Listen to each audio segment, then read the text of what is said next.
আগে এই বাজার ভিডিওটা দেখেন। রিক্সাওয়ালারা যারা মাটি কাটে তারা অনেক ভালো। আপনি দেখেন যত ডিভোর্স সব শিক্ষিতদের মধ্যে। আপনি ভালো করে পত্রিকা পড়ে দেখেন, গরিব মানুষরা ডিভোর্স কি জানেও না। ভাই আমি কি মিথ্যা কথা বলতেছি? কথা ব্যাটিক করলে ব্যাটিক বলেন, ঠিক হইলে ঠিক তো বলবেন। যত ডিভোর্স শিক্ষিতদের মধ্যে, ঠিক কিনা বলেন? যত ঘুষ শিক্ষিতরা খায়, ঠিক কিনা বলেন তো? যত দুর্নীতি শিক্ষিতরা করে, শিক্ষিতরা। হ্যাঁ, মাতা পিতাকে বৃদ্ধাশ্রমে পাঠায় সবচেয়ে বেশি শিক্ষিতরা। কি লাভ আপনার এমএ পাস? কি লাভ আপনার এই এডুকেশন?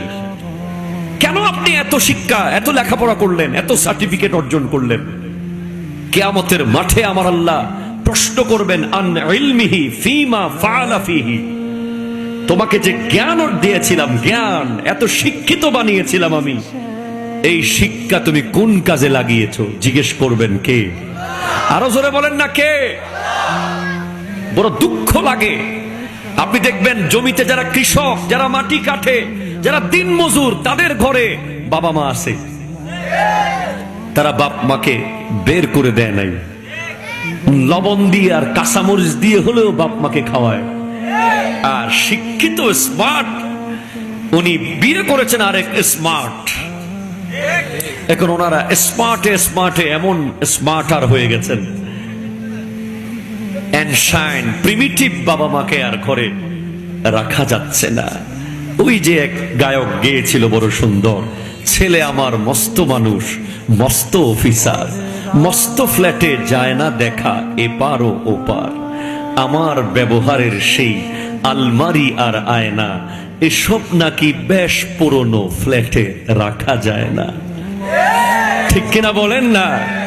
আমার ব্যবহারের সেই আলমারি আর আয়না, এসব নাকি বেশ পুরনো, ফ্ল্যাটে রাখা যায় না।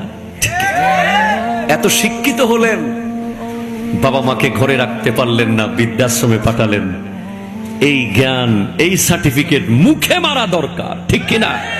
এগুলো মুখের মধ্যে মেরে দেন, এগুলো নদীতে ফেলে দেন। আর ওই গরিব কৃষক, ওই রিক্সাওয়ালা, ওই মাটি যিনি কাটে, ওই দিনমজুর যে বাপ মাকে ঘরে রেখেছে, বিবিকে নিয়ে সুখে সংসার করছে, কোনো সুদ খায় না, কোনো ঘুষ খায় না, তাকে আমরা সেলুট মারি। ঠিক কিনা কথা বলেন?